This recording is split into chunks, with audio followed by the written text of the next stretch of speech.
საზოგადოების განვითარება შეუწყო ხელი. ესენი არიან შუაში, ესენი და ანალიტიკოსები. არიან შუაში ზუსტად. ანალიტიკოსები მედიასთან გავაიგივოთ, მაგრამ არც კი ვიცი პრინციპში დამოუკიდებლად გამოდიან, მაგრამ მედიაც იყენებს მათ და თავისი აზრები მაინც დამოუკიდებლადაც გამოიხატება. აი ორივე ნაწილში ჩვენ რომ დავაფინანსოთ გრანტებით თუ ეს ტრეინინგები, ანალიტიკოსები ახლები რომ შემოვიდნენ და მედიამ თავისი მიმართულებით როგორ სურს, როგორ გააღრმავონ და კვლევები, რომელიც ასაბუთებს სოციალურ ნემონოყვანებს მაგალითებით, ჩემ ახალმა თანამშრომლებმა კვლევის პროცესები, როდესაც მიმდინარეობდა საქართველოში არჩევნების დროს ან სხვა დროს, როგორ იზრდებოდა ობიექტურობა ჟურნალისტიკის. რამე თუ ისინი ანგარიშს უწევდნენ ამ კვლევებს. აი ეს არის სურვილი, რომ ის კი არა რომ ვინმე შევაჩინოთ. ის რომ ანგარიშს რომ გაუწევენ, უფრო მეტი პასუხისმგებლობა ექნებათ, რომ მათ ამოწმებენ, აკონტროლებენ, სასიამოვნოც იქნება მათთვის ეს და პასუხისმგებლობასაც გაუზრდის და ეს გამოიწვევს პროფესიონალიზმის ზრდას. არა მარტო ჩვენი დახმარებით, რომ გრანტები დავაფინანსოთ. თვითონული ჟურნალისტი საკუთარ თავში ნახავს უამრავ რეზერვს იმისას, რომ იყოს უფრო მეტი ობიექტური და კვალიფიცირებული. მადლობა. ტელეკომპანია ტაბულა ირაკლი კიკნავაძე. ბატონო მიზინა, თქვენ ძეგანი საუბრეთ სხვადასხვა ქვეყნებთან დაკავშირებით, თქვით რომ კეთილდღეობის გასაზომი ერთ-ერთი ყველაზე სანდო ბარომეტრი არის სწორედ მთლიანი პროდუქტი ერთ სულ მოსახლეზე. 2004 წელს საქართველოში მთლიანი პროდუქტი ერთ სულ მოსახლეზე იყო დაახლოებით $300. ნაციონალური მოძრაობის ხელისუფლება როცა დატოვა, მაშინ დაახლოებით $600 მიაღწია. ის ოფიციალური ინფორმაციით აი ამ პერიოდში 9 წლის განმავლობაში ეკონომიკა დაახლოებით 1.5-ჯერ გაიზარდა. თქვენ რას ელით? თქვენს მედატებული გუნდის პირობებში GDP რა შეიძლება რომ მიაღწიოს? ძალიან რაც ველი და ოცნებად წარიულია მაშინ და რასაც ოცნებო პრინციპში ოღონდ რეალურად არა ის რომ აი ეს შემოვიდებული. მე ამ ციფრების ეჭვში დავაყენებ, თუმცა შესაძლებელია ესეც მოხდარიყო, რამე თუ პირველ ეტაპზე, განსაკუთრებით პირველ ეტაპზე, როდესაც ახალი ხელისუფლება მოვიდა სააკაშვილის მოხალისეობაში, რომ პირველი რეაქცია იყო ძალიან ჯანსაღი. ძალიან ბევრი წამოვიდნენ ჩვენი ემიგრანტები რუსეთიდან და დაიწყო შენებლობის პროცესმა მისცა ამას. ძალიან კარგი რეაქცია, ბევრი დინები აშენდა ძალიან. ორი სამსარი დინები აიშენეს ბევრმა და ყველა ზაბონების სურვილი გაუჩინა. თუმცა მე როგორც მოხდა, კარგად იცით როგორც განვითარდა ეს ყველაფერი. თუ კარგად წავიდა, ჩემი აზრით ორნიშნიანი ციფრები უნდა მივიღოთ ჩვენ. მე როგორც თქვი და შევახსენებ ჩვენს ოპონენტებსაც, რომ დაპირებებში ყველაზე აბსტრაქტული დაპირებებს გახდათ. პირველ წელს საერთოდ არ ვეხებოდი. მეორე წელი იქნება გასაგები, ახლა დადგა მეორე წელი ჩვენი მოსვლიდან. გუნდი რომელიც დავტოვე, მე წამოვედი. მესამე იქნება კარგი და მეოთხე იქნება ძალიან კარგი. აი ესე მომენტი. მესამე იქნება წელიწადი იქნება კარგი და მეოთხე იქნება ძალიან კარგი. ეს არის ძალიან ოპტიმისტური, ვისაც ეკონომიკა ესმის. რომ იძახიან სამუშაო ადგილები სადაა და როგორაა, ეგრე არ არის, ესე არ ხდება. ჩემი აზრით, თუ ყველაფერი განვითარდა საუკეთესოდ, ჩვენ ორნიშნიანი ციფრზე ზრდაზე უნდა დავიჭრეთ რამდენიმე წელიწადი. ასეთ შემთხვევაში 5-6 წელიწადში შეიძლება მოხდეს ზავორმაგება ეკონომიკის. ორნიშნიანი ნიშნავს, რომ 100%-ზე მეტი უნდა იყოს ზრდა. ეხლა გარდა იმისა, რომ ჩვენ დასაწყისში და დღევანდელი ხელისუფლებაც მე ვფიქრობ იგივეს აგრძელებს. სწორი ნიადაგი გავამზადეთ ამისთვის. ვის გაკეთება შეიძლება, ხა საოცრებას ვერ მოახდენ, ხო? ეს თანაინვესტირების ფონდის დამატებითია, ეს არ არის ვალდებულება, რომ უნდა გააკეთოს ვინმე. ეს არის დამატებითი ირიბი კიდევ დახმარება ამ პროცესების დაჩარების. ხელისუფლებას რაც ევალება და რაც უნდა მოუთხოვოთ საზოგადოებამ და საერთოდ ეკონომიკის ზრდას რაც უწყობს ხელს პოლიტიკური საბოლოოება თუ არა, ქვეყანაში ინვესტიციები როგორც წესი არ უნდა. თუ ხედავთ რომ გაუგებარი პრეზიდენტი ხავს, რომელმაც შეიძლება ააგერავოს სხვა ქვეყანა, ან ომი მოგახიოს თავს, ან რაღაც უბედურება, ან დიქტატურას აშენებს, როგორც წესი და ამ წესით ესეც იყო და ხდებოდა. მეორე ეკონომიკური სტაბილურობაც უნდა იყოს და გასაგები ეკონომიკური კანონები უნდა იყოს. სწორად დაწერილი და გასაგები და ცოტა შორის არჩილს აქვს პირველშიც ერთ-ერთი იდეა რომ დააჩქაროს პროცესი ლონდონის კანონმდებლობასთან, ჩვენი კანონმდებლობის დაახლოების. ეს არის პირდაპირ მინიშნება იმისა, რაც გააიოლებს თქვა ბიზნესის წარმოებას, უცხოელი უფრო მარტივად ჩამოვა და მარტივად დაიწყებს ინვესტიციების ჩადებას და კიდევ სხვა ბევრი რამ არის. ეს არის ვალდებულება, რომ სწორი ეკონომიკური კანონები და დამოკიდებულება ამ კანონებთან. კანონის უზენაესობა უნდა იყოს ქვეყანაში, ბიზნესი უნდა იყოს ხელუხლებელი. ეს ყველაფერი თითქმის გაკეთებულია, ეს არის სწორი ნიადაგი და ამას უნდა დახვეწა ყველაფერს. ამის შემდგომ ეს პირობები იყო ევროპაში ამის მიაღწიეს წარმატებას. კიდევ არის უამრავი გარე და შიდა ფაქტორები, რამაც უნდა ხელი შეუწყოს, და უნდა მოხდეს აღზევების, აღმავლობის პროცესი ეკონომიკის და გარე პროცესები ამაზე სერიოზულ გავლენას ახდენენ ამავდროულად. ჩემი განმოსახედიდან და როდესაც ამას საუბრობდი მე საერთაშორისო თვალსაზრისით იმ დიდ კრიზისს რასაც ევროპა განიცდის ამერიკაშიც იყო და დასასრულის იმის თითქოს ეს გათვლებიც მქონდა ხელოვნებაში რომ ამ დროში ეს თანხმედაც უნდა მოხდეს ჩემი აზრით ამერიკა თითქმის უკვე და კარგად მიდის და ევროპაშიც თითქოს ძირი გამოჩნდა და ამის შემდგომ ზრდა უნდა დაიწყოს ეს პროცესების როდესაც ვამბობდი რომ მესამე წელი იქნება კარგი და მეოთხე ძალიან კარგი მე ესეც მქონდა ხელოვნებაში რომ გარო ფაქტორებმაც ხელი უნდა შეუწყოს და ბევრი ფაქტორები ახლა ამას დაზუსტებით არასდროს არ მithავს 90% ალბათობით როდესაც დამიზუსტებია შეიძლება მოხდეს ეს და 25% ალბათობით უგნებავთ იმასაც ვიტყვი რომ შეიძლება მეორე დუბაი მივიღოთ საქართველოში 25% არც ცოტა რომ იცოდეთ თუ ყველაფერი იდეალურად თანხმედროში მოვიდა საქართველოს შეიძლება მოხდეს საოცარი ბუმი ეკონომიკის და ამის პირობები არსებობს რომ ჩვენ გვაქვს საოცარი მდებარეობა ჩვენ მივიდივართ ევროპისკენ და ევროპიზაცია ამას შეუწყობს ჩვენ ვართ საოცარი ხალხი მეც მგონია ჩვენი თანამოქალაქეები ძალიან იჭერნი ვართ და ძალიან სწრაფად ვერგებით სიტუაციას და ამ ძირითადი სამი ფაქტორის და კიდევ სხვა ფაქტორების გათვალისწინებით მე არ გამოვიცავ რომ იმაზე მეტიც მივიღოთ რაც თქვა 5-6 წელიწადზე მეტიც მივიღოთ მაგრამ ეს არ არის ის რომ 2-2-4-ია დიდი ალბათობით მე ასე 90% ალბათობით ეს არის ძალიან დიდი ალბათობა რომ საქართველოში უნდა მოხდეს ეკონომიკური ზრდა და აღზევება და ერთი პატარა შეკითხვა რაც თქვენ დატოვეთ ხელისუფლება სამოქალაქო სექტორში გადახვედით აქტუალური თემა ერთ-ერთი იყო იმიტრო განაყოფიერებით გაჩენილი ბავშვების თემა საქართველოს პატრიარქმა ეპისტოლეში სახსენეთ საშუალო ეპისტოლეში თქვენ ეთანხმებით თუ არა რომ ეს ბავშვები განწირულები არიან უსიყვარულობისთვის და მართლობისთვის და ისინი თემა პრობლემატურები ჩვენი საზოგადოებისთვის ეპისტოლეში რა თქმა უნდა არა აქ საკითხს მოკლედ უპასუხებდი რა თქმა უნდა არა და მე ზოგადად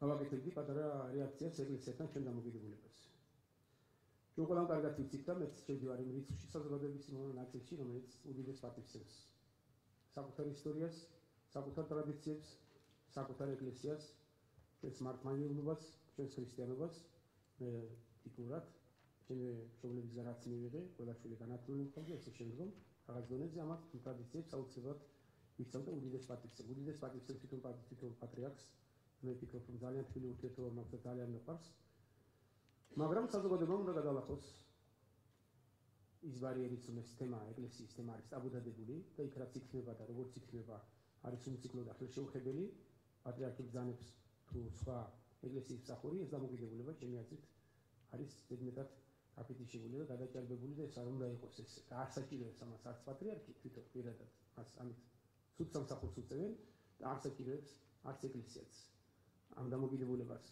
ეკლესიაში ჩემი აზრით არის იგივე პრობლემები რაც საზოგადოებაში არ არის ნაკლები და ესეც უნდა იყოს ჩვენი საზოგადოების ნაწილია ჩვენ იგივე ხალხის ეკლესიის მსახურნი არიან ჩვენი თანამოქალაქეები ჩვენი ხალხი არიან ისინიც მათი სამსახური არის ის საერთში ეს სადაც არიან და იქ აკეთებენ და ასრულებენ დაგესტებულ მოვალეობებს შესაბამისად დამოკიდებულება საზოგადოებაში რაც არსებობს რომ ეკლესიის თემა არის ტაბუდადებული ჩემი აზრით არის შეურაცხყოფილი ჩვენი საზოგადოებისთვის და არ საჭიროებს ამას თვითონ ეკლესია არ არის სწორი საზოგადოების ეს დამოკიდებულება ისევე შეიძლება კრიტიკა ისევე შეიძლება შეეშალოს იქაც ისევე შეიძლება მოხდეს იქაც ცუდი ამბები და ისევე შეიძლება იყოს დარღვევებიც და გაუგებრობებიც ეკლესიაში და არის ჩვენ ეს კარგად ვიცით იქაც არის ეს და მე ძალიან ბევრი ვიცი და თქვენ ძალიან ბევრი იცით და ნუ გეშინიათ ამაზე საუბრის თუ გინდათ რომ უკეთესი იყოს ჩვენ და ვისაუბროთ ისინი საჭიროებენ კრიტიკას ისინი საჭიროებენ მითითებას და მინიშნებას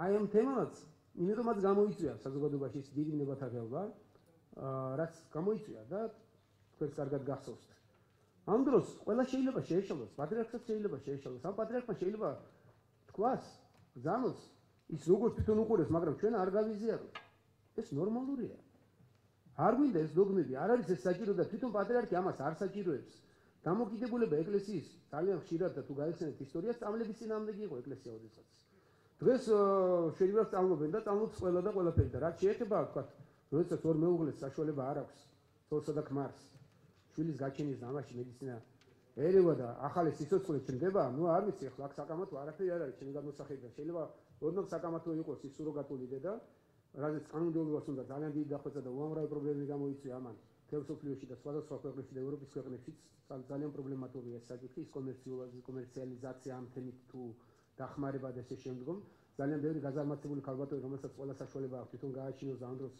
ამის სურვილი არ მაქვს ჩემი აზრით თუ მგითხავთ მე ასეთებზე მეც ეს განსახილველია. ესე იგი სადებატო ჩემი აზრით სადებატოა, აი სურგატული დედის თემა არის სადებატო. რაშიც საზოგადოებამ შეიძლება მიიღოს მონაწილეობა და გადაწყვეტილებაც შესაძლოა მიიღოს კანონმდებლობასთან ერთად დახვეწონ და გამოიყენონ ეს პროცესი, ანუ არ ითქვან რაღაც ეტაპზე, სანამ რაღაც არ დაიხვეწება და რა შემთხვევებში უნდა გამოიყენონ, მაგრამ რაც შეეხება ცოლქმრის მეუღლისა და მე არ მინდა ახლობლებში იყო ჩემი ერთ-ერთი დახმარება, მე გავუკეთე ერთ-ერთი პირველი, მაშინ ეს საქართველოში გაგონილიც არ იყო, რუსეთშიც არ იცოდნენ, საფრანგეთში დავახმარე ერთ ჩემს ძალიან ახლობელს და უსაყვარლესი შვილი ყავს და ბედნიერები არიან 10 წელი შვილი არ უჩნდებოდათ. მე ამით ვამაყობ რომ დავეხმარე და ძალიან კარგია რომ ეს ახალი სიცოცხლე გაჩნდა, თანაც დემოგრაფიულ პრობლემასაც თუ შევხედავთ ჩვენსაც ძალიანაც საჭიროებთ. აი დაახლოებით ეს. დიდი მადლობა. რომლებიც ნეტგაზეთი დასაყოშვილი. ბატონო ბიზნეს ჩემი კითხვა შეეხება საზოგადოებრივ მაუწყებელს, რომელიც სავარაუდოდ თქვენი NGO-ს ინტერესის საგანიც უნდა იყოს. იცით იქ განვითარებული პარლამენტში განვითარებული მოვლენები, ვერ დამტკიცა საბოლოო ჯამში სრულად ბორდი და თავიდან იწყება ყველაფერი. საბოლოო ჯამში ძალიან ბევრი ადამიანი დარჩა უკმაყოფილო ამ პროცესით, მათ შორის EUTOS წარმომადგენელი დუნია მიატოვიჩი, რომელიც მედიის საკითხებზე მუშაობს, შესარჩევი კომისია, რომელმაც დააყენებდა ეს 27 კაციანი სია, თვითონ ამ 27 კაციანი სიის წარმომადგენლები. მე მაინტერესებს პირველ რიგში თქვენი შეფასება და თქვენ აი მეფორმით ხო არ იყავთ ჩართული თქვა შევა ხომ არ კითხეს, როდესაც ეს პროცესი მიმდინარეობდა და დღესაც რა რეკომენდაციები შეიძლება გააცდეთ როგორც არასამთავრობო სექტორის წარმომადგენელმა და ერთი პატარა კითხვა დავაზუსტებ. ეს კაი კითხვა, ბევრს ვიტყვი, ამაზე გიაყოფე. კი ბატონო, დავაზუსტებ, უბრალოდ მოქალაქეებს აინტერესებს, შეძლებენ თუ არა თქვენს NGO-ში გაწევრიანებას, ან როგორ შეძლებენ და რა კარგი კითხვაც კარგია და გიპასუხებ, კი ბატონო. პირველს რაც შეეხება, მე მოკლე შეფასებას თუ მიცემთ, რაც მოხდა. პირველი ახლის ბორდის არჩევასთან დაკავშირებით, მე ვიტყოდი ქართულანდესაც გავიხსენებთ. მოჩქარეს მოუგვიანდეს. ეს მოვიდა უსუფაშვილს ზუსტად. რომ მან ცოტა ზედმეტად იჩქარა და დააკლო ინფორმირებულობა დააკლდა, ეს რომ ვერ აიწია შესაძლოა სიმაღლეზე არ გულდროს და ცოტა შორის რაც იმკითხეთ, ჩავერიე თუ არა და მივეცით თუ არა კონსულტაციები, მე მქონდა მისული და განცდა. მაგრამ ეს დე ფაქტო გავიგე მე თვითონ. აი გეფიცეთ თუ რამე გჯერათ ჩემი, მე თვითონ ეს გავიგე პროცესიც დასრულებული იყო, როდესაც დასრულებული იყო. ის 27 რიცხვი, როდესაც გამოცხადდა იყო ასოცირებასთან ხელმოწერის დღე, როდესაც უსუფაშვილი ტელევიზიაში გამოვიდა და ეთყობა ყურადღება ვერც მედიამ და ვერც მოსახლებამ ვერ დაუთმო და რეაქცია იყო ისეთი, რომ განცდა დარჩა, რომ არ იყო შესაძლოა ინფორმირებული საზოგადოება და შედეგიც ნახეთ. განცხადებას 86%, როგორც მე ვიცი, შევიდა ბოლო დღეს, ბოლო წუთებში. ვინც მიიღო მონაწილეობა. რაც შეეხება თვითონ პროცესს, ისევე როგორც ოფის მეურნეობის თემას, ამასაც მე დავარქმევდი დამოკიდებულებას, ნახეთ როგორ დამოკიდებულებაა ახალი ხელისუფლების პარლამენტის მხრიდან, უსუფაშვილის მხრიდან ამ საკითხისადმი. ვინმე ეს პროცესისადმი ეჭვი არ გამოუთქვავს, ერთადერთი უკმაყოფილება და ობიექტური, გახლავთ ის, რომ ვერ მოხერხდა იმ მოკლე დროში და იმ დროში ვერ დაასრულეს. რასაც მეც ვიზიარებ. მაგრამ ის რომ უნდა ცილი დასამონ, აი ნახეთ ტელევიზიის ჯიბეში ჩადება უნდა პირიქით. თუ ჯიბეში ჩადება უნდა და ამას კიდევ უფრო წნარად გააკეთებდა, კიდევ უფრო სწრაფად გააკეთებდა და კიდევ უფრო მოქნილად გააკეთებდა. ზუსტადაც რომ ეს იკვეთება რომ პროცესები იყო გამჭვირვალე და ამისაც არ შეეშინდათ უმრავლესობას, რომელიც თვითონაც მომზადებელი იყო და თვითონაც არ იყვნენ კარგად ინფორმირებულნი, რომ გადასიეს ეს პროცესი, მე როგორც ვიცი, მე როგორ ინფორმაციაც მაქვს და მათ რიცხვში მეც მქონდა პრეტენზია ინფორმირებულობასთან დაკავშირებით. ხოლოდ ეს იყო პრობლემა, მხოლოდ ინფორმირება. მე ჩემგან ეს იყო პრობლემა. ჩემგან ეს იყო ერთადერთი პრობლემა და ვინც გამოთქვა აზრი, მე სხვა არ გამიგია და რა არ მოგწონს, გასაგებია რომ გაჭიანურებული პროცესი კარგი არ არის, მაგრამ სხვა დანარჩენი თუ დღემდე ვერაფერი ვერ ნახეთ. ახალი არჩევნები იგივე ხალხს, მე როგორც ვიცი, იგივე კომისიას თავაზობენ, მე როგორც ვიცი, წევრებს. ეს ვერ მოხდება. რატო? თვითონ კომისიას წევრებსაც არ უნდათ ნაწილს და ახალგან ცხადდება კონკურსი არ ნიშნავს. რომ არ უნდათ, ეს მათი პრობლემაა. ახლა უნდა დაკომპლექტდეს მოკლედ კომისია. კი, მაგრამ მე როგორც მიხარ უსუფაშვილმა ყველა შეთავაზებენ, როგორც იყო პროცედურა, შეთავაზება იქნება. და თუ არ უნდათ, ეს მათი პრობლემაა და თქვა ახლა ეკონომიკობა რომ როგორ მოხდა რომ მათ მონაწილეობა მიიღეს და მათი არჩეული ესე არ აირჩიეს, მე მგონი რომ არ არის სწორი. უნდა გააგრძელონ, ვისაც ხელისუფლება და შეუძლია და დანდობა აქვს საზოგადოებაში და სთავაზობენ, გასაგებია, ჯობდა მომხდარიყო უფრო ხარისხიანად და უფრო სწრაფად, მაგრამ იმაში რომ პროცედურა იმიტომ გაიწელა რომ ჯიბეში ჩადება უნდა ტელევიზიის ახალ ხელისუფლებას, ზუსტად რომ საპირისპირო სურათი ეხატება. ზუსტად რომ ეს სწორედაც რომ ესე არ არის და ესე არ ჩანს არც ერთნაირად. ცუდია რომ ესე მოხდა და ნახეთი კიდევ ერთ პრეცედენტს მინდა ხაზი გაუსვა. უსუფაშვილი გამოვიდა და საკუთარი თავი დამნაშავედ გამოაცხადა. სად გაგიგიათ ხალხო წინა ხელისუფლებისგან პროცესში ეს ეხლა, როდესაც ამერიკელები ცალკე და ევროპელები ცალკე, როდესაც მე ვითხოვდი კატეგორიულად, რა უნდათ მეთქი, კაცო, ეს გააფუჭეს.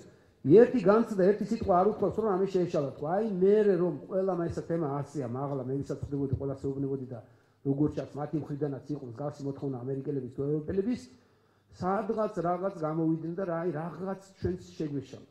მაშინ როდესაც ვადა დამთავრდა საპრეზიდენტო და იმის შემდგომ რაღაცები თქვეს. მაგრამ პროცესში, როდესაც მათ არ ყავდათ ჯანსაღი ოპოზიცია, როცა გაანადგურეს მათ, არ ყავდათ, იმიტომ რომ კი არა რომ არ არსებობდა მათ მოახერხეს ოპოზიციის განადგურება. გაგიგიათ მართვადი ხელისუფლებისგან მათგან რომ მოდესმე გამოსულიყო და ეთქვათ რომ მათ რაღაც შეეშალა. უსუფაშვილი გამოვიდა და თქვა რომ პირადად მას შეეშალა, მაგრამ მის გულწრფელობაში ეჭვი შეტანის საბაბი არ დატოვა. ბატონო ბიძა, ჩაგეკითხებთ უკაცრავად. 57 კაციან სიას თქვენი იცნობთ, რომელიც კომისიამ შეაჩერა. არა, რა თქმა უნდა, მაგრამ ერთ გეტყვით. იქიდან შესაძლებელი არ იყო. რა თქმა უნდა იყო. რა თქმა უნდა, ჩემი აზრით იყო. ეს არის და მათაც შეუძლიათ, მე როგორც ვიცი, მათაც შეუძლიათ გააგრძელონ და არ არის გამორიცხული, რომ იგივე ხალხი აირჩიონ ძველები. მაგრამ თუ დარჩა გარეთ, როგორ მოგწონს, თქვენ მოგეწონებოდათ, რომ კიდევ გაუჩნდა თუ კიდე ორ კაცსაც კი სურვილი, იმიტომ რომ ეფემერობა იყო დაბალი და ვერ მოახერხეს მათ განცხადების შეტანა დააბალანსოთ მთელი საზოგადოება. კიდევ შეიტანენ განცხადების, მათთვისაც არავის არ აუგზავნოს, როგორც მე ვიცი. მათაც აქვს საშუალება და არ გამოურიცხოთ, რომ იგივე ძველი სიიდან მოხდეს არჩევა უმრავლესობიდან. საშუალება მიეცა დარჩენილ ხალხს, ვისაც ჰქონდა სურვილი, რომ ვერ გაიგეს, იმიტომ რომ თემა არ იყო აწეული. შესაძლოა ადამიანებს იცნობთ, თქვენ ვინც არ იცოდა, რომ თემა იყო აწეული. იცნობთ თქვენ ვინმეს და ვერ შეიტანეთ. მე პირადად არ ვიცი ეგრე პრინციპში, მაგრამ რამე თუ ეს განცდა საზოგადოებაში იყო და დაიწერა, რატომაც არა. და ეს რას აფუჭებს პრინციპში? ეს კიდევ ერთი საშუალებაა იმის, რომ დავაკვირდეთ პროცესებს და კიდევ ერთხელ გადავამოწყოთ. მიდის ეს დემოკრატიულად თუ არა? ეს გაწელილი პროცესი თავისი პლუსიც აქვს ამას. აი მეორედ შევდივართ, მესამედ, როგორც არჩევნები უნდა ვისწავლოთ ჩვენ არჩევა, აქაც იგივე პროცესი მიდის, პრინციპში არჩევის პროცესი მიდის. გაჯანურება გასაგებია, რომ დრო დაიხარჯა ზედმეტ და ცუდია, რომ უფრო ადრე მომხდარიყო, ტელევიზიაც უფრო ადრე ეფექტური გახდებოდა და ესე შემდგომ, მაგრამ არაფერი კატასტროფა არ მომხდარა და არცად არ ჩანს სურვილი პირიქით იკვეთება, რომ მოუქნელობა და დორექმედება უმრავლესობის და არცად არ ჩანს ის ხელეწიფებოდა თუ ადრინდელს, როგორც სწრაფად და ჩვენ აზზე არ ვიყავით, უკვე დამთავრებული ქონდათ ყველაფერი და აფორმებდნენ როგორც თვითონ სურდათ. აქ პირიქით პროცესია, გაუჩინარდათ ვერ მოხდა ხარისხი ისე, მაგრამ გრძელდება და კიდევ დავაკვირდეთ. მადლობა და მოქალაქეებს შეძლებენ თქვენს NGO-ში გაწევრიანება. ხო, აი რამაგასაც შეეხება ძალიან მარტივია პასუხი. ჩემს NGO-ში მონაწილეობის უფლება და საშუალება მოქალაქე, რასაც ქვია, აქვს საქართველოში მცხოვრებ ყველა მოქალაქეს. ამისთვის საჭირო არ არის, რომ რომელიმე არასამთავრობო ორგანიზაციის წევრი იყო და მით უმეტეს წევრი იყო მოქალაქეს. ჩვენი სურვილია, რომ ყველა მოქალაქე ადგილზე გააქტიურდეს, იქ სადაც არიან. მათი პასუხისმგებლობის განცდა უნდა გაჩნდეს. ეს ორგანიზებულობა სახელმწიფოებრიობის აცნებ თქვი, სახელმწიფოებრივი აზროვნება, აი ეს ადგილებზე უნდა ჩამოყალიბდეს, იქ უნდა იყვნენ ყველა წევრია ჩემი ორგანიზაციის. მაგრამ ის შიგნით მე დამჭირდება რამდენიმე 5-6-6-ია ვართ ახლა, შეიძლება 1000-ის გავიზარდოთ, ჩვენ მეტი არ გავიზრდებით. ყველა ადგილზე უნდა მოახერხოს თქვენი დიდი დახმარებით და გააცნობიეროს, რომ ეს ნაწილია სახელმწიფოს. სახელმწიფო და სამშობლო სხვადასხვა რამეა, ეს სინონიმები. სამშობლო სიყვარული, რომელსაც ჩვენ სადღეგრძელოებში ზოგჯერ ცრებლებითაც ვაფხვევთ და ვასწოლებთ და მართლა ძალიან გვიყვარს ჩვენი სამშობლო. იმ სახელმწიფო ცოტა განსხვავებული ცნებაა გესმის. იქ მონაწილეობა გინდა სახელმწიფო აღშენებლობაში და თუ გინდა რომ სიყვარულით იცხოვრო შენ საყვარელ სამშობლოში, აი ეს პასუხისმგებლობის გრძნობა უნდა გაგიჩნდეს შენს თანამოქალაქეზე და სახელმწიფოზე მთლიანად. აზროვნება სახელმწიფოებრივი როგორ დაიქირავო, როგორ აირჩიო და მონაწილეობა მიიღო პროცესებში, სავალდებულოა იმისათვის თუ გინდა ევროპული სტანდარტების სახელმწიფო მიიღო, ამისთვის ევროპული სტანდარტების მოქალაქე უნდა გახდე. ჩვენ გვაქვს ეს და მოგავიხსენე მე ვაჟა-ფშაველა და კიდევ შეგვიძლია ილიაც მოიყვანე, ჩვენ გვაქვს ეს ჩვენს სიცხში, ჩვენს გენებში, ჩვენ გვაქვს ეს განწყობა და განცდა. ჩვენ გვაქვს ამ მოთხოვნილებების განცდა და გვჭირდება ეს ევროპული ფასეულობები. და ამისთვის საჭიროა ეს, რომ სახელმწიფოებრივად მოაზროვნე და ორგანიზებული მოქალაქეები იყვნენ, რაც შეიძლება მეტნი. ეს უნდა მოხდეს ადგილებზე მთელ საქართველოში. ამისთვის აი თქვენ ხართ რომ მიიტანოთ ეს ინფორმაცია, რაც შეგვიძლია, თქვა კვალიფიციური მედია, კარგი ანალიზი, დროული ანალიზი, კვალიფიცირებული, ღრმა, ობიექტური აჩვენოთ როგორია ხელისუფლება, როგორი უნდა იყოს, თქვენგან უნდა მოდიოდეს ზუსტად იმ ანალიტიკოსებისგან, ეს კარგად დაინახონ, ხარისხიანად მიიღონ და პროცესებში მიიღონ მონაწილეობა. აი ეს გვინდა ჩვენ. შესაბამისად, გაწევრიანება არის მთელი საქართველო, რაც დიდი იქნება სამოქალაქო საზოგადოების ნაწილი. მით უფრო ძლიერი იქნება, რაც მეტი იქნება გააზრებული და მოაზროვნე სახელმწიფოებრივად ხალხი, მით უფრო საყვარელი სამშობლო და ერთდღეობიანი სამშობლო გვექნება ჩვენ.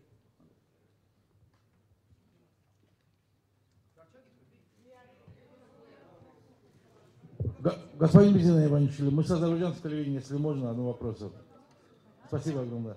Господин Безина Иванович, мы хотели бы узнать, вот вы, как ухода после политики, да, создали новая организация «Гражданин».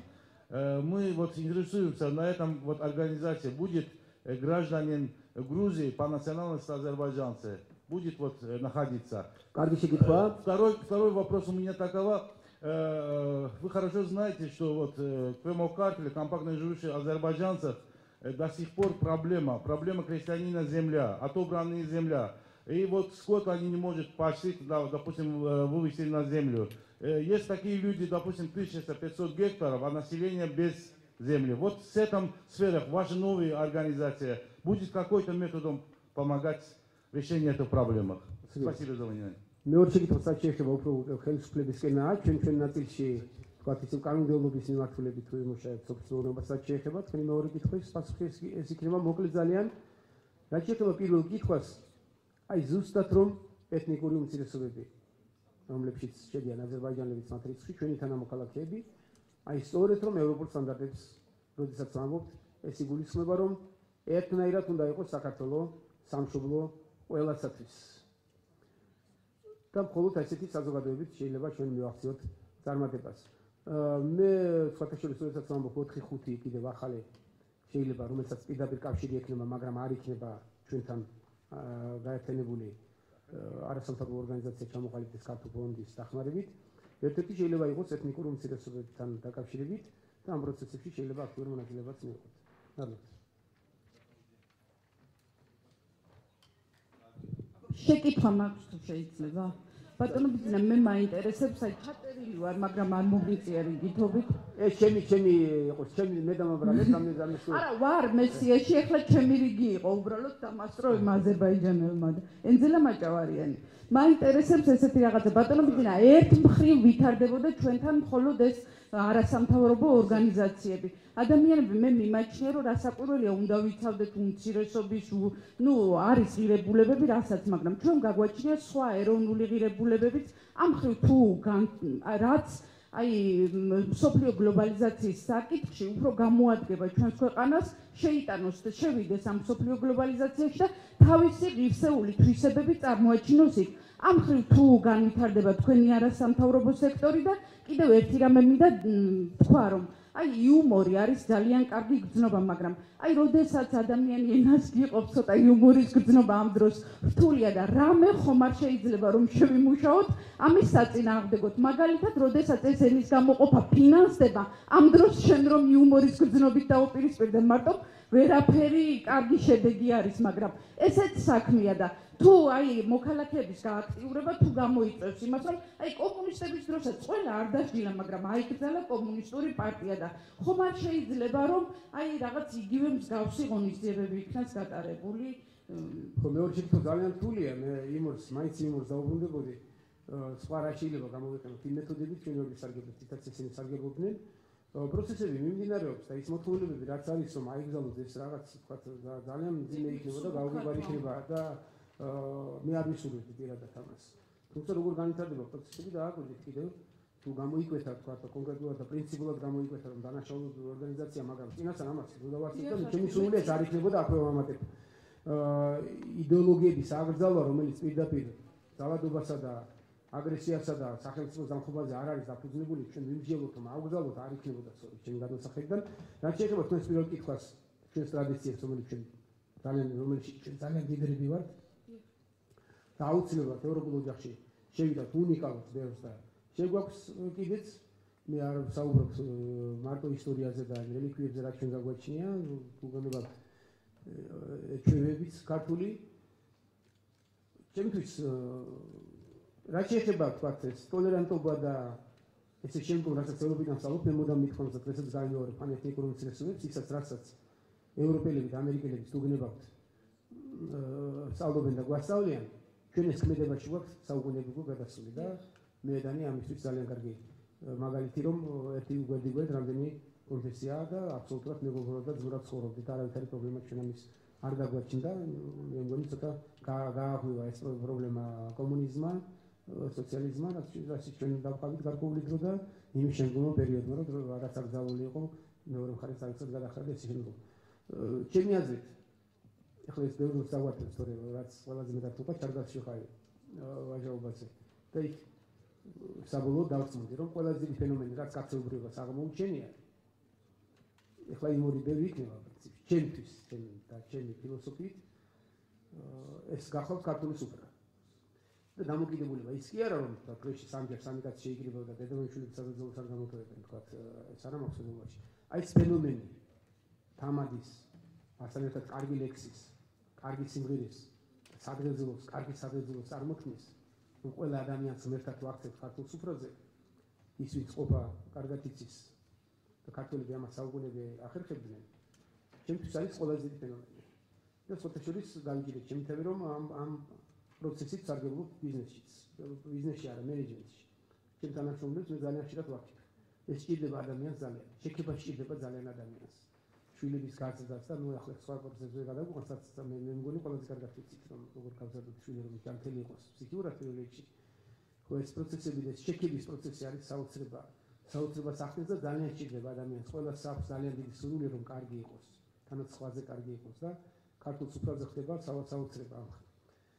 აი და ახლა ნახევრად იუმორში თქვენთვის, მაგრამ ჩემთვის ეს თემა ახლა სერიოზულია და როდესაც შეიძლება უფრო მათივსა. შრომის უფლების გააქტიურებისთვის თუ იბრძოლებთ, აი ადამიანს თქვენ დაუბრუნეთ ჯანმრთელობის დაპირება. მე აი დაპირებებს შეგახსენებთ, რომ ეს დაპირება შესრულებული იქნა, რომ ადამიანს დღეს არ ემუქრება უსახსრობით სიკვდილი თუ ის ავად გახდა და მინდა ამისთვის დიდი მადლობა გითხრათ, მაგრამ აი შრომის უფლებას რაც შეეხება თუ შრომის უფლება შეიძლება ის დრო რაც მე თქვი, დაახლოებით 20 წელიწადი ის რომ საქართველოში მაქსიმალურ რაოდენობას მოქალაქეები შეეძლოთ შრომის უფლების მიღება. ეს ვერ მოხდება ერთ და ორ წელიწადში, რასაც ვიგიჟინებენ, რომ სადაა სამუშაო ადგილები და რატო არ ასაქმებთ ხალხს. 20 წელიწადით გახლავთ ძალიან ოპტიმისტური გარწმუნებით. ძალიან ოპტიმისტური იმისათვის, რომ ჩვენ ევროპის ტიპის ეკონომიკა მივიღოთ და იქაც არ არის იდეალური ეკონომიკა, რომ ვიცოდეთ. ევროპაში პრობლემებია. ამას შეიძლება ხანგრძლივი დრო. ხომ ნახეთ ამ ხელა სხვაობა. 10-ჯერ არის ჩვენი ეკონომიკა ევროპის დაერთებულ ქვეყნებზე დაბალი, რომ წარმოიდგინოთ. 10-ჯერ. უკეთეს შემთხვევაში ორნიშნელი ციფრის შემთხვევაში 5-6 წელიწადში, ნუ შეიძლება 4-ში გაავარმაგო.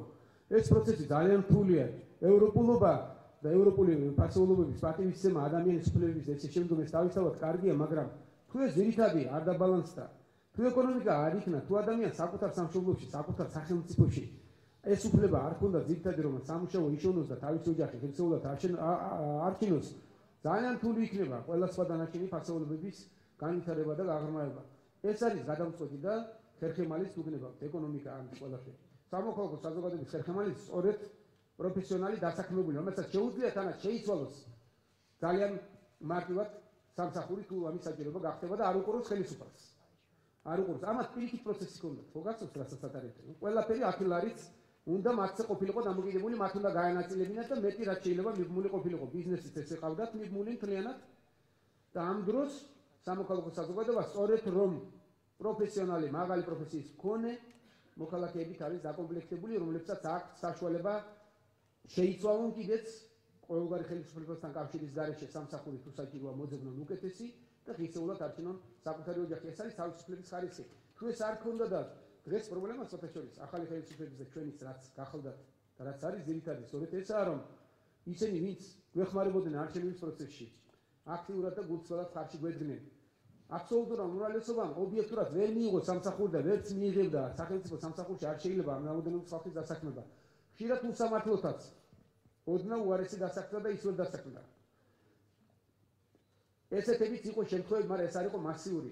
ამიტომ ძალიან ბევრი განაცხადა, რომ მე პროცესებში მონაწილეობდი და სამსახური კიდე ვერ მივიღე. ბოდიშსაც არ მოუხდი, უნდა გააცნობიერებინ. ეს არის ზუსტად ის აზროვნება სახელმწიფოებრივი, რომ შესაძლებლობას უნდა შეხედო. რამდენი შეიძლება დასაქმდეს სახელმწიფოში, ხო არ შეიძლება რომ მთელი საზოგადოება სახელმწიფოში დასაქმდეს.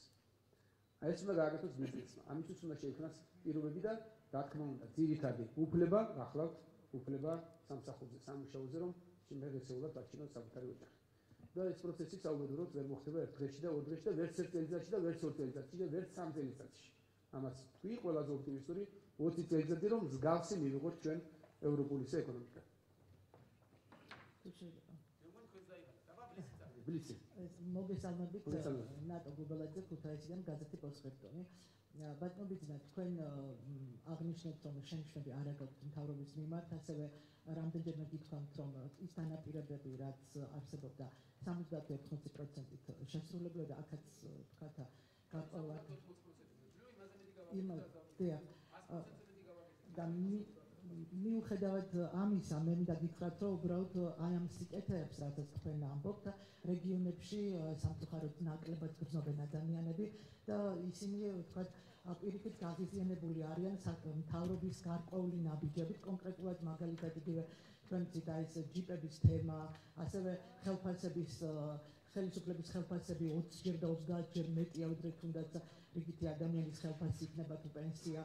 გარდა ამისა, უბრალოდ მე როგორც მოქალაქეს ამ შემთხვევაში თქვენ გისვამთ კითხვას, ნუ თუ ამ კუთხით კმაყოფილი ხართ ხელისუფლების, ნუ თუ ამ კუთხითაც არ აქვს შენიშვნები და საერთოდ როგორ გეგმავთ რეგიონების კუთხით იგივე თქვენი ორგანიზაციის საქმიანობის გაშლას და თუნდაც რაც თქვენ თქვით, რომ ადგილზე უნდა თვითონ უნდა გააქტიურდნენ ადამიანები, გარკვეულად თქვენი როგორც მოქალაქის ასე ვთქვათ ორგანიზაციის წვლილი რა იქნება იმაში, რომ ადგილებზე გააქტიურდნენ. მოგახსენებთ ერთ-ერთი კანონი, რომელზეც მე ყველაზე მეტი ვიღვაწე, ესე ვთქვათ, პოლიტიკაში ყოფნის პერიოდში გახსოვთ ადგილობრივი თვითმმართველობის კანონი და პროექტი, რომელიც განიხილება, ხო და აქტიურად განიხილება. ეს არის მექანიზმი იმისა, რომ ადგილებზე, სწორედ რომ ადგილებზე გააქტიურდნენ და ეს დისბალანსი რაც არსებობდა, რომ დედაქალაქში უფრო მეტი პოლიტიკურად აქტიური მოქალაქეა ვიდრე რეგიონებში, სწორედ ამისთვის იყო ამ კანონის შემოტანა. გახსოვთ, რომ რამდენი შეიძლება კითხვები გაქვთ იმ ამ კანონთან დაკავშირებით, ჩემი რომ ჩემი წასვლის შემდგომ კიდევ გადააკეთეს, კიდევ რაღაცები დაჭერეს, ის სუსტი იყო და კიდევ დაასუსტეს და ამაში ჩემი არ ვეთანხმები, ისაც ამოიღეს, მაგრამ ამოიღეს ისევ ჩემი აზრით მომზადებელი იყო საზოგადოება და ვერაცნობიერება და ბოლომდე თითქოს საფრთხეს უფლამდე სახელმწიფოებრიობა და ესე შემდგომ და რაღაც სხვადასხვა მიზეზებით კიდევ მოახერხეს დაჭერა, მაგრამ თავარია რომ მოხდა მიღება. თავარია რომ ეს კანონი იმოქმედებს ადგილობრივ თვითმმართველობას. ყველა ხელისუფლებას ამის ეშინოდა და სურვილი არ ქონდა, რომ იმის წასვლის შემდგომაც ძალიან აქტიურად უყურებს, რომ აუცილებლად უნდა ამოქმედდეს ეს კანონი და ეს იქნება ის, რომ არჩევნებით მოხდება და ადგილზე ყველა მერი და გამგებელი და ესე შემდგომ. აი ეს არის ის, რაც მინდა ჩვენ. მექანიზმი მოქმედი სახელმწიფოს მხრიდან არის ეს კანონი, რომელიც შევა უკვე ადგილობრივ თვითმმართველობის საჩინო მე ჩვენ გველოდება ეს კანონი უნდა ამოქმედდეს. და პლუს ჩვენი აქტიურობა და თქვენი აქტიურობა მედიის, რომ მოსახლეობამ გააცნობიერონ და მიიღონ აქტიური მონაწილეობა და გაიგონ რასურსთ მათ, როგორი იქირავონ ის ადგილობრივი ხელისუფლება. ის იქნება ბევრი და ჭარბი. მარტო ერთი პრეზიდენტი და საპრეზიდენტო არჩევნები არ არის საკმარისი ამისთვის, ამიტომ ადგილებზე არჩევნების ეს მაღალ კვალიფიციური ჩატარება გამოიწვევს ზუსტად რაც მინდა ჩვენ იმას. შედეგი რომ მიიღოთ, ამისთვის იყო ეს კანონი აუცილებელი და მე ამაზე ვთქვათ, აი გვილებით გამქონდა რომ იტყვიან. იმიტომ რომ თავრობის წევრსაც ბევრს არ უნდოდა კეთილი სურვილებით, იმიტომ კი არა საფრთხეს ხედავდა, რომ შეიძლება ესე ვერ მომართო, შეიძლება ისე არ გამოვიდეს, აი მაგალითად ფინანსთა მინისტრი ძალიან განიცდიდა. იმიტომ კი არა რომ არ სურდა, ყველაზე მეც მონაწილეობდა და ბევრს მოხდებოდა, მაგრამ შფოთავდა კიდეც, რომ შეიძლება არ გამოგვიდეს.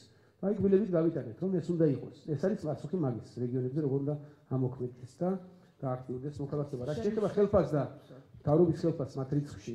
და ჯიპების თემა და ჯიპების თემაზე ჩემი აზრით. სამჯერ გაცემული პრემიები ზოგჯერ.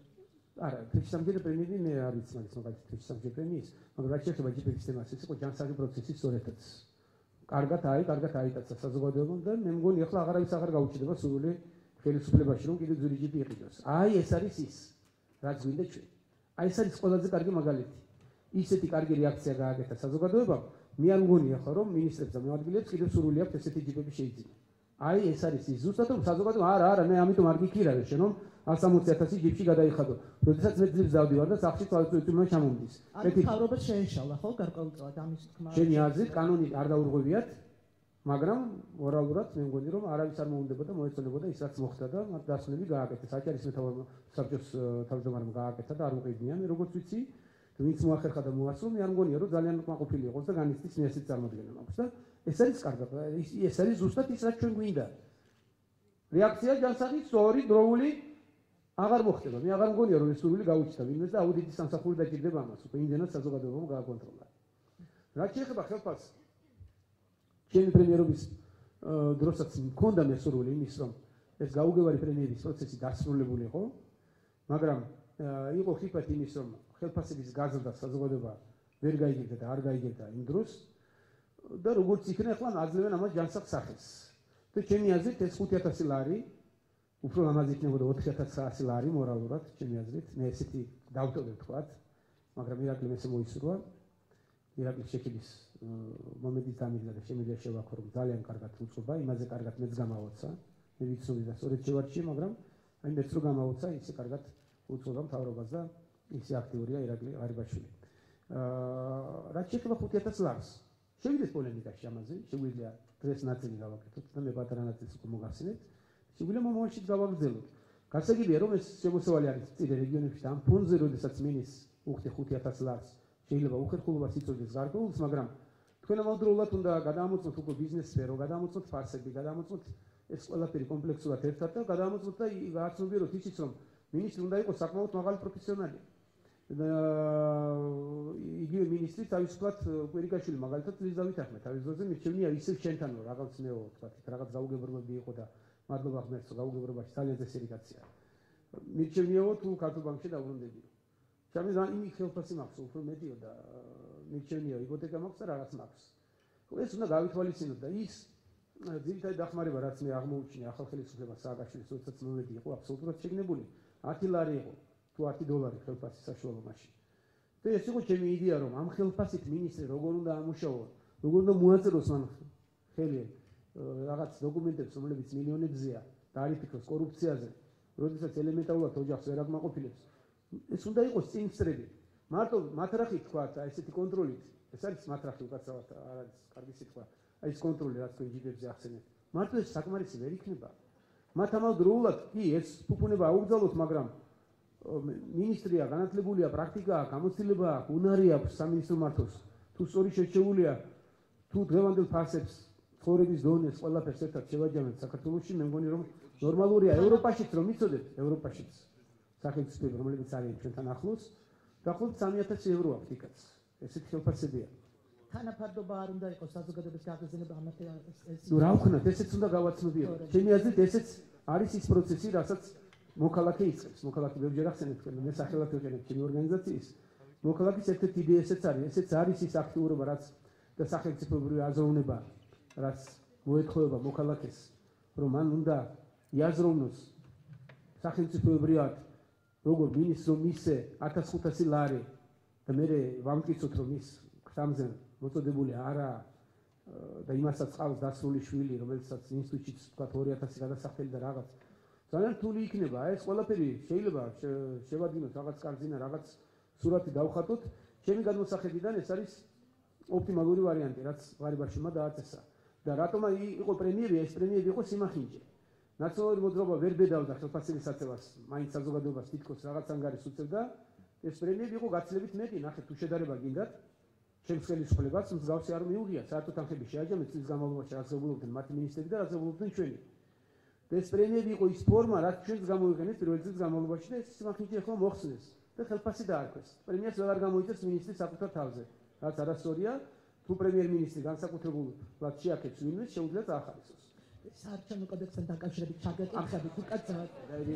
ძალიან გთხოვთ, ერთი უბრალოდ ძალიან გთხოვთ, აი ესა აქამდე ხშირად ამბობდნენ, რომ არჩევნები ტარდება ხათუნა გოგორიშვილის დაწერილი საარჩევნო კოდექსი. კაი, უკაცრავად, მაშინ ისე თუ არ დაგვიტოვებია, მაშინ ისე ჩვენ სიას გავაგზავნებთ, რომ ასე არ ვიმუშაოთ. ძალიან გაგვინაცნობია. შეიძლება. თქვენ უკვე დასვით კითხავთ, მაპატიეთ, ამიტომ დავზადით და ველოდებით კითხვებს. კახეთის საინფორმაციო ცენტრი 4G, NTV, რადიო აფხაზეთის ხმა და გურია ნიუსი. კახეთის საინფორმაციო ცენტრი. ბატონო ბიძინა, თქვენი პრემიერობის ჟამს ერთ-ერთ პრესკონფერენციაზე დაისვა საკითხი სამეცნიერო ინჟინერული იდეის ხელშეწყობისა და მე მინდა დიდი მადლობა გადაგიხადოთ, რომ ფაქტიურად თქვენ ამას მხარი დაუჭირეთ და თქვენს მიერ კუთვნილ მე ესე ვიცი ელიტა ბურჯი ამ იდეამ ესე ვთქვათ დიდი მოწონება გაიმსახურა, რეალიზაცია მოხდა, მიიღო ისეთი სასაქონლო სახე, რომ დაინტერესდნენ ისეთი ქვეყნის წარმომადგენლები, როგორც არის გერმანია, როგორც არის იაპონია, თურქეთთან მგონი კიდეც გამოთქვა სრული წარმოებაში გაშვების და ეს იყო რაღაც გარკვეული მაგალითი რეგიონალური თანამშრომლობისა, როდესაც იდეის ავტორი არის რუსეთის მოქალაქე, ჩეჩენი ეროვნების წარმომადგენელი, საქართველოს ინტელექტუალური და ტექნიკური საშუალებით და თქვენი დაქვემდებარებაში ყოველთვის საწარმოს პოტენციალის საშუალებით მოხდა მისი რეალიზაცია და მე მაინტერესებს ექნება თუ არა ამ პროექტს შემდგომი განვითარება, რომ მოხდეს ეს, ესე ვთქვათ, თქვენ საქმისხლში არ ხართ, ისე კეთდება კაი საქმეები? რომ აი ეს იდეა, რომელიც მას შეიძლება მიიღოს უფრო ფართო რეგიონალური მასშტაბი და ფაქტობრივად ეკონომიკური ეს არის უნიკალური შიგაწვის ძრავის იდეა და თავისი ტრანსმისიით მექანიკით. მოკლედ ეს სპეციალისტები ძალიან მე გადავეცი, მაგრამ შედეგი სხვათაშორის არ ვიცი, რამდენად არის ეს. სხვათაშორის მზად არის უკვე ისეთი სასაქონლო ღირებულება, ზუსტად ხანში მე მგონი პრესკონფერენცია დემონსტრაციაც იქნება და ყველაზე სასიყვარულო ისე იყო ქართული პერსონალი, ტექნიკური პერსონალი, ინჟინერ პერსონალი ისე ენთუზიაზმით შეუდგა ამ საქმეს, რომ მართლაც კარგი შედეგი დაიდო. მაინტერესებს, აი ეს განვითარება ექნება თუ არა, როცა ესე კარგად არ ვიცი, რა ვიცი, კარგად თუ ესე მოხდა. მე ეთქობა გადავეცი და მე ვეღარ მივადევნე თვალყური. თუ ესე განვითარდა ძალიან კარგია. ეგეთ მიატანე კონტენტს, მადლობა. ადლენ თქვენ არაერთხელ ახსენეთ, რომ თქვენი ორგანიზაციის ერთ-ერთი პრიორიტეტი არის დამოუკიდებელი და პასუხისმგებლიანი მედიისთვის ხელშეწყობა, მედიის განვითარება. როგორ და დღეს საკმაოდ ბევრი მედია საშუალებაა საქართველოში და როგორ და რა პრინციპით შეირჩევიან მედია საშუალებები, რომლებსაც ტრენინგებით და ანალიტიკოსების მომზადებით დაეხმარებით და აქვე ვკითხავთ დამოუკიდებელ მედია გარემოში შეიძლება თუ არა კვლავ გაჩნდეს მეცხრე არხის ადგილი, ანუ თქვენი ოჯახის კუთვნილი ტელევიზიის გასხვისებასთან დაკავშირებით ხომ არის? კი ბატონო, მადლობა. მეცხრე არხის არ განიხილება საერთოდ და არ ვიცი სხვადასხვა ძიმე დღეში ვარ ისე დაგეტილი და ახლა რომ შემახსენე გამახსენდა ისე ვთქვათ. ის ჯგუფი რომლებსაც სურვილი ჰქონდათ რომ ამას აიღებდნენ და მიხედავდნენ, სადაც ანთაძე, ვასიკო და გამსახურდია იყვნენ და მათ შეხვდი, რაღაც არაფერი აღარ ისმის და არც ვიცი რა ხდება და არ ვიცი რა უყურს. საერთოდ მეცხრე არხს რა თქმა უნდა არავითარი სურვილი არ გამაჩნია. და რაც შეეხება მაგ ფორმას, საკმაოდ სწორი კითხვა დამისვით და საჭიროც ჩამოყალიბებული არა ვართ, ალბათ მედია საშუალებებთან ერთად ის გაუჩნდება და როგორ პროცესში ჩამოყალიბდებით. არა გვაქვს ეს ბოლომდე გააზრებული. როგორი მეთოდებით და ვის და რანაირად. მადლობა. ბესო გვაზავა, დამოუკიდებელი ჟურნალისტთა ასოციაცია, თავისუფალი პრესა.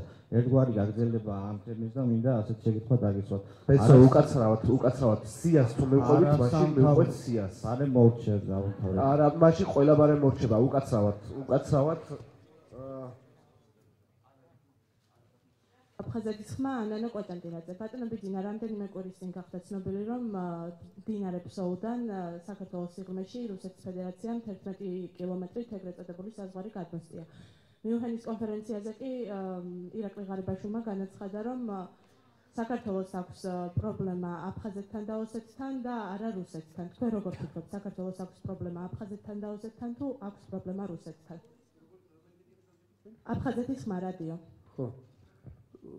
ჩემი აზრით, ვინც კარგად წაიკითხეთ ღარიბაშვილის გამოსვლა, ის იყო აბსოლუტურად დაბალანსებული და ყველა საკითხზე ჰქონდა სწორი რეაქცია. შეიძლება ცოტა ტექსტი დამოჭრილია, მსგავსი იმისა, როდესაც ბოგერიამ და რო ჩავედი ევროპაში მახსოვს ვიზიტი მქონდა ერთ-ერთ პრესკონფერენციაზე გამისვლის კითხვა ევრაზიული კავშირში თუ საქართველოს დამოკიდებულება და მე უპასუხე მოკლედ. ნებისმიერი გაერთიანება, რომელიც ჩვენი ქვეყნისთვის შეიძლება იყოს სასარგებლო, ყურადღებით ვაკვირდებით და თუ სასარგებლო იქნება, რატომაც არა. თქვენი კითხვა ცოტა ისე ეხმაურება, რომ ირაკლი მხოლოდ ეს თქვა, რომ აფხაზეთთან გვაქვს პრობლემა საქართველოს და მე მგონი ესევე კონტექსტიდან ამოჭრილია, რომელიც მე ეს ამოიღეს ნაციონალებმა. და ბოგერიებმა ეს ძალიან ავითარეს ძალიან და სადაც არ ჩავედი ევროპაში, ყველა მეკითხებოდა, რომ აი თქვენ გინდათ საბაჟო კავშირში შესვლა რუსეთთან ერთად.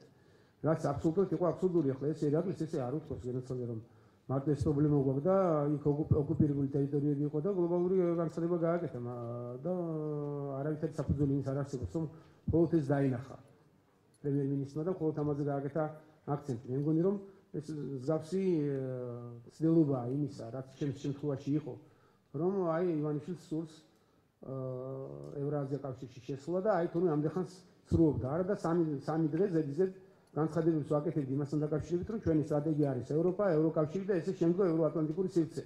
როგორც კი ერთ კითხვაზე უპასუხეთ არ გაიხსენე, რომ ჩვენი სტრატეგია არის ევროპა და თუ ევროპასთან ეს არ მოდის წინააღმდეგობაში, ნებისმიერ გაერთიანებაში შევა ეს არ თქვი, ევროპას კავშირთან წინააღმდეგობაში არ მოდის ნებისმიერ გაერთიანებას განიხილავს თუ სასარგებლო იქნება ჩვენი ქვეყანა, ეს გადაატრიალეს ბლოკერებმა და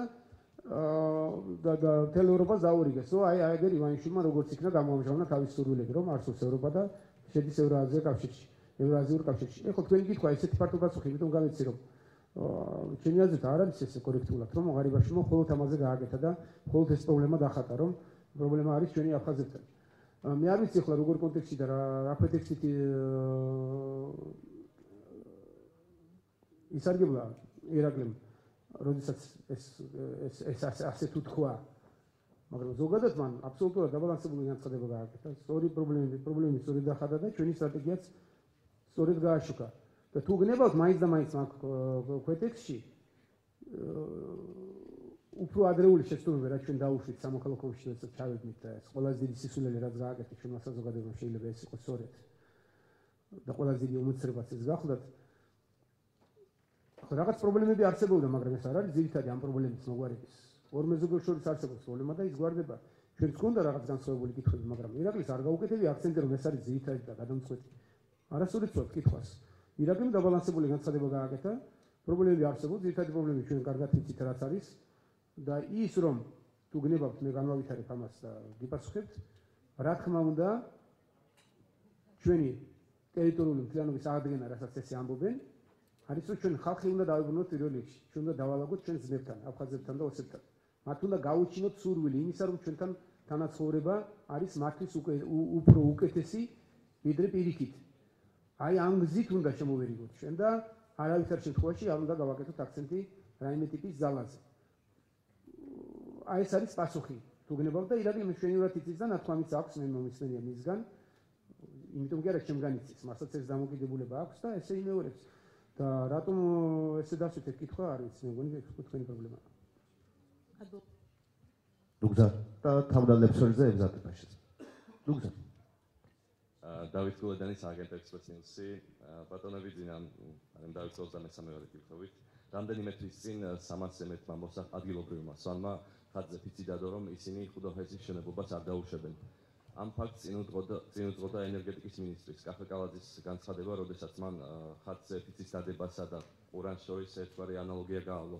თქვენი აზრით, რამდენად გამართლებულია ხელისუფლების წარმომადგენლების მხრიდან მსგავსი განცხადებების გაკეთება, როდესაც საქმე ეხება ასეთ სენსიტიურ საკითხს და თქვენ ასევე მოგეცემათ, რომ 1 ფებრუარს იმართება შეხვედრა ამ თემაზე ხაისში, სადაც დაესწრებიან ხელისუფლების წარმომადგენლები და ჩახვალ თუ არა ამ შეხვედრაზე.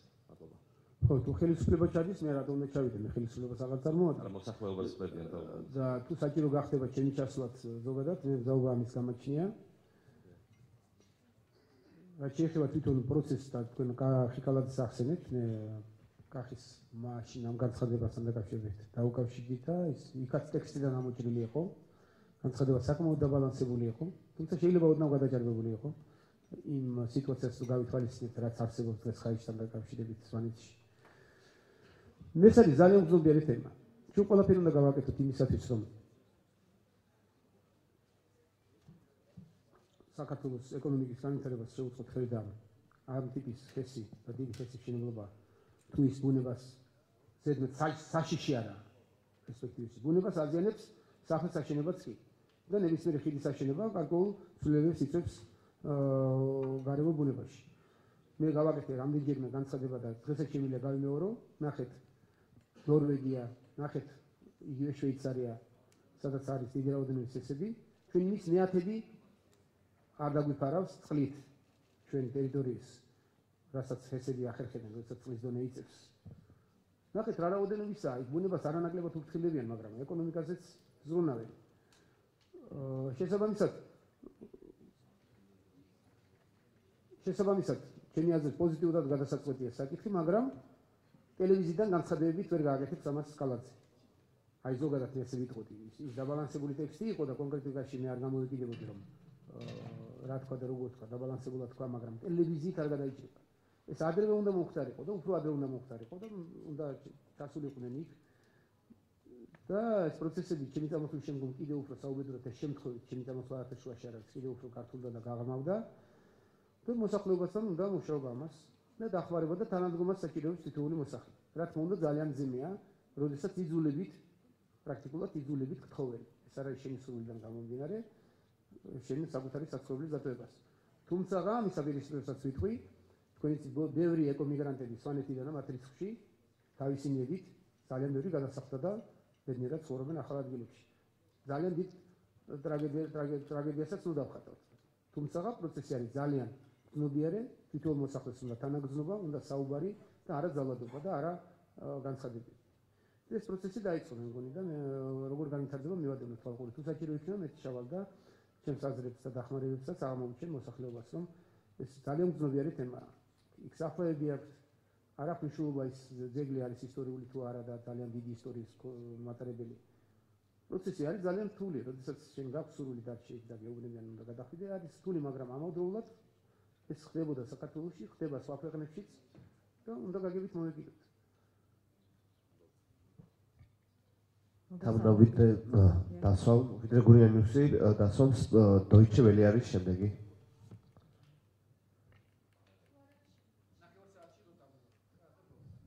მოგესალმებით, ამალეო განჯანიანი დოიჩე ველი. ხო. მე ვარ. მე მაინც მაინტერესებს პირველი პროექტი, რომელიც გააკეთებს თქვენი ორგანიზაცია, ანუ ჩემთვის ცოტა აბსტრაქტული არის, რა კონკრეტული იქნება. თქვენ ბრძანეთ მედია მონიტორინგი და ასე შემდეგ, მაგრამ ეს ძალიან აბსტრაქტული არის. თან ჩემი რეპლიკა აქ საქართველოში ძალიან ბევრი ტრენინგები ხდება, მაინც არაფერი არ გშველის. ანუ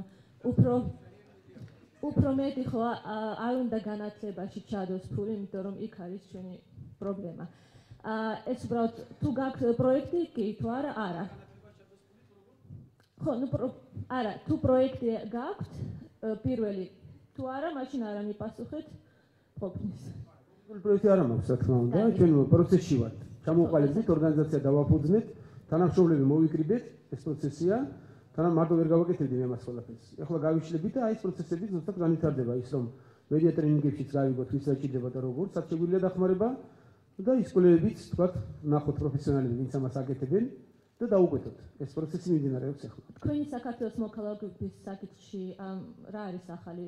დეკემბერში დამიბრუნეს მე, როგორც იცით, უზენაესმა სასამართლომ დამიბრუნა, რომ უსამართლოდ ჩამოთვლილი მოქალაქეობა მქონდა. როდის იყო ეგ? დეკემბრის 26 მე მგონი. გასაგებია. და თქვენი როლი პოლემიკაში შემოდიხართ, უკაცრავად ვარ, იქნებ ძალიან დრო დავზოგოთ. მაინტერესებს თქვენი როლი ორგანიზაციაში რა იქნება და გიორგის როლი, ანუ მე ვარ დამფუძნებელი ერთადერთი და ამავდროულად თავმჯდომარეც, შემსრულებელიც არის, თავარი დამფუძნებელიც მე ვარ და თავარი საშემსრულებლო ხელისუფლებაც მე მაქვს, თავმჯდომარე ვარ. გიორგი არის დირექტორი და მას აქვს გარკვეული უფლებები. მადლობა. თავდა უკაცრავად წერა ცუდად გავხადა ჩემი აზრით შეგიყვანა შენ სომაშა შენს შემდეგ იქნებოდა დოიჩე ველე. ახლა შენს შემდეგ იქნება პრაიმ ტაიმი. არა, ჩართული. გამარჯობა ბატონობიძია, სააგენტო და გაზეთი გურიანიუსი. სანამ კითხვას დავსვავდე უბრალოდ მინდა ერთი რეპლიკა გავაკეთო.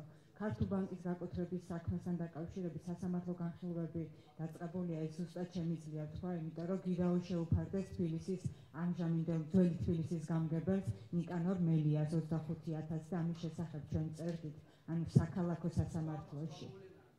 დიახ, 80 მილიონზეა საუბარი და ქართულ ბანკის გაკოტრების სქემა და 80 მილიონი. ნიკანორ მელიას შეუფარდეს გირაო ამასთან დაკავშირებით საქალაქო სასამართლოში. ეს ნამდვილად არის. მე სამართალსა და კრიმინალზე ვმუშაობ, ზუსტად ვიცი, რომ ეს ასია და რაც შეიძლება მეშლებოდეს, მაგრამ მე არ ვწრობ, გარკვეულებით დავახშობ ამერიკა და მას დღესვე გადავამოწმებ ინფორმაციას და თუ ტელეფონზე და უყურებს, კარგი იქნება თუ გადმორეკავს და მისცემს ინფორმაციას პრესასახურს, რომ უმრავლესი ქონება რაც გაიტანეს ბანკიდან გაიტაცეს, მაშინ არ დაბრუნდა. პროცესი არის შეჭერებული, რაც მითხრა, არავინ არ გითხოვდა, არ იცის. გამოძიება არის შეჭერებული, აი რაც ვიცი ნოდარისა. და ნოდარ შეეშალა, ან მე სწორედ ვერ გავიგე, თუ ეს ესეა, ბოდიშო. რაც შეეხება ჩემს კითხვას, ბატონობიძია, თქვენ ბრძანდებოდით პირველი ადამიანი, რომელმაც გააიჟღერა თითოეული ჩვენგანისთვის, მოქალაქისთვის ძალიან მნიშვნელოვანი ინფორმაცია ეს იყო საიდუმლო ფარული გარიგება, გრიფით საიდუმლო გარიგება სახელმწიფოსა და მაშინდელ ხელისუფლებასა და პატარკაციშვილების ოჯახს შორის. მას შემდეგ რაც ეს აი მოეხსნა გრიფი ამ გარიგებას, ჩვენ ნახეთ რომ საქმე ჰქონდა უფრო არა საიდუმლო, არამედ კრიმინალურ გარიგებასთან, რის გამოც დაზარალდა არაერთი კომპანია და დაზარალდნენ ბიზნესმენები, რომელთა წინააღმდეგ მაშინ დაიწყო სისხლის სამართლებრივი დევნები, თუნდაც იგივე თქვათ ვანო ჩხარტიშვილი რო ავიღოთ და სხვადასხვა კომპანიები. ამის შემდეგ მოვლენები ვითარდება ასე, რომ ქალბატონი თია წოლუკიანი მინისტრი მედიის თანდასწრებით აცხადებს, რომ პატარკაციშვილების ოჯახი იყო მსხვერპლი და მათ გადაიტანეს დიდი უბედურება და ქარტეხილები, როდესაც ამ ხელშეკრულებას აწერდნენ ხელს. მათ არც ერთხელ არ განუცხადებიათ იმის შესახებ, რომ იყო მათზე ზეწოლა, მათ შორის აქ საპარლამენტო არჩევნების შემდეგ და მე მგონი თქვენ რო არ გაგემჟღავნებინათ შეიძლება მათ არც ერთხელ ამის შესახებ. მე პირდაპირ ვკითხავ, თქვენც ასე ფიქრობთ, რომ ეს ადამიანები, რომლებმაც მონაწილეობა მიიღეს ამ გარიგებაში, რომელსაც შეეწირა მაშინ ყველაზე წარმატებული და მნიშვნელოვანი ტელეკომპანია იმედი, რომელიც მაშინდელმა ხელისუფლებამ აიღო შტურმით. არიან ეს ადამიანები მსხვერპლი. თქვენი კომენტარი მაინტერესებს ამასთან დაკავშირებით. ძალიან საინტერესო მოგვიგეთ. მე მოკლედ გიპასუხეთ. თქვენ პირდაპირ პასუხზე და შემდგომ განვაზოგადეთ ამ თემას, ამეთ საინტერესო ძალიან. ისინი არიან იზოლებითი მსხვერპლი, რა თქმა უნდა. ის ხელმოწერა, რაც მათ განახორციელეს, ეს არ იყო ის, რომ ისინი შევიდნენ ხელშეკრულებრივ ხელშეკრულება, რასაც ორი მხარე ახორციელებს თავის სურვილიდან გამომდინარე. მათ არჩევანი არ დაუწევეს. ალბათ უარეს თავაზობდნენ კიდევ და მომუქარა იყო უდიდესი და წართმევა მოხდა ტელევიზიის რეალურად. რეალურად მოხდა წართმევა ტელევიზიის. ეს არ იყო მაგას თვითონ კარგად განმარტავენ, მაგრამ რა თქმა უნდა სვერპლი არიან. რა თქმა უნდა სვერპლი არიან ესენი ძალადობის და დიდი ძალადობის. და მაშინ როდესაც ერთ-ერთი კითხვა დამისვეს მე პირველ აღთან განვითარებულ მოვლენებთან დაკავშირებით და ნახეთ ყველაზე მეტ აქტიურობენ იქ ნაციონალური მოძრაობის წევრები, პარლამენტარები მათ რიცხვში ყოფილნი და ესენი რომ აი ეს ხელში ჩაჯიბებად ეს ის ხალხი იყო, ვინც ამ პროცესებში მონაწილეობდა და შეიძლება ხედავდნენ როგორ აი ბოკერია სიტყვებით აახია და უკაცრავად თავად საზოგადოებასთან ფერზე მესაკუთრეს აბსოლუტურად დამოუკიდებელი ტელევიზია. ეს ხალხი დღეს გამოდის და ისე მორალს გვიკითხებიან ტელევიზიასთან დაკავშირებით. ამიტომაც გვჭირდება ჩვენი იუმორი. ამიტომაც ყოველთვის იუმორი გვიშველის ყველა ხوير დაჟი და საუბარზე ხوير დავშით ხალხს. ეს იგივე ხალხია რომ გვიგიჟინებს, რომ აი პირველ არხზე უსუფაშოა რაღაც საოცრებები ჩაიგინა და აბსოლუტურად გამჭვირვალე პროცესია და პირველი არხით რა თქმა უნდა მათგანვე კონტროლდებოდა თავიდან ბოლომდე. ყველა საკუთარი სამრეკლოდან იღურება. მათ ვერც კი წარმოუდგენიათ რომ პირველ არხზე შესაძლებელია ხელისუფლებამ არ იზრუნოს, უაკონტროლოს. არა, ეს არის საზოგადოებრივი არხი და დიდი ინტერესია ჩემიც მათ რიცხვში, როგორც საზოგადოების წევრის და თუ გნებავთ ეს არის პირველი მაჩვენებელი იქნება იმის, რა მოახერხა ხალხმა ხელისუფლებამ, რომ ეს უნდა იყოს საზოგადოების სამსახურში, არა რომელიმე ხელისუფლის ან ხელისუფლების. ეს პროცესები დავიწყეთ ჩვენ და ვახორციელებთ და განახორციელებთ ახალი ხელისუფლებას, გააგრძელებთ ამას. რაც შეეხება იმედს, კარგად შემახსენეთ ზოგადად ეს მაგალითი და ნაციონალურმა კარგად გაიხსენოთ. რას საუბრობენ ეს ხალხი და ოდნავ იქნება რაღაცას მოუხმონ, რაც დარჩათ და ცოტა კორექტულები გახდნენ თავის გამონათქვამებში. აი ეს იყო მაგალითი და სხვათა შორის ნახეთ ისეც მახსოვს სამართლიანი საქმეებზე პროკურატურაში პროცესები დორეთ მიმდინარეობს, შეკითხვა იყო ამის პასუხი რა ამის პასუხია. როდესაც მე თვითონ ვიყავი ევროსაბჭოში, თუ ჩემზე უფრო ადრე სანამ ჩავიდოდი და სიტყვით გამოვიდოდი.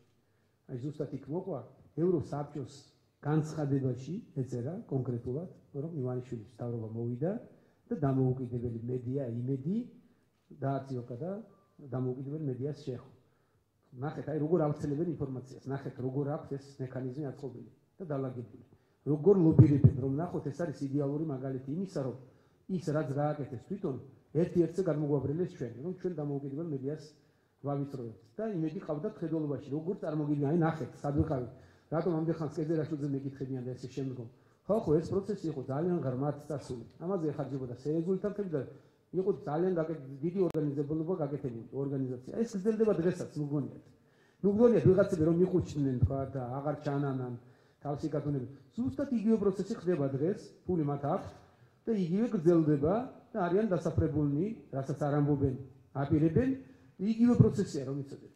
ისევე ქმედებენ ეს ხალხი და ისე ევროსაბჭოს დადგენილებაში ხილაშილი გამოვიდა ჩემს შემდგომ და უთხრა ხალხო თქვენ რაც ლაპარაკობთ რაღაცა შეკითხვა დამისვა მაგათი მხრიდან აი ამ ტელევიზიაზე რაც გააკეთეთ იგივე გინდა თუ იგივე სისულელე გინდა და ხომ ჩაწეროთ განკარგულებაში ჩაწერეს სერიოზული ორგანიზაციის რომ და ეს გააკეთეს მათ იმდენად აქვს განვითარებული ესლობი და იმდენად აწვდიან ინფორმაციას და იციან სად, როგორ და ვის მიაწოდონ, აი ეს მივიღეთ დადგენილებაში. ამ დროს იმედში რაც ხდებოდა ეს იყო კატასტროფა. მე ძალიან კარგად მახსოვს რომ ჩვენი გზები ზუსტად ეგ იყო დასაწყისი ჩემი და სააკაშვილის გზების გაყოფის. როდესაც იმედში შედიოდნენ, მე მკიოდი და ურეკავდი ყველა ერთ წუთში. საერთოდ ყველა დროს ებულობდა ყურმელს. და ამის შავლიდან ამოვარდი უკაცრავად. რომ შეაჩერე დროს და რა უნდა იქ პოლიციას და როგორ და დაწმარდი, აი როგორმე ხვალ ჩამოვალდა და აგიხსნი რომ სახელმწიფო გადატრიალება მზადდება და ესე შემდეგ. მეორე დროს ვერაფერს ვერ ამიხსნა, რა უნდა ეხსნა. აი ეს იყო პირდაპირ მნიშვნელობით შევიდა სპეცრაზმიდა და დაისაკუთრეთ დამოუკიდებელი ტელევიზია. აი ეს ხელწერა იყო მათი. და დღეს ახლა უსუფაშოს ეუბნებიან, ნახეთ თურმე რაღაც მოხდა იქ და პირველი არხის ჯიბეში ჩადება უნდა უსუფაშოს. ბოდიში მოიხადო. პრაიმ ტაიმის შემდეგ ალია და შემდეგ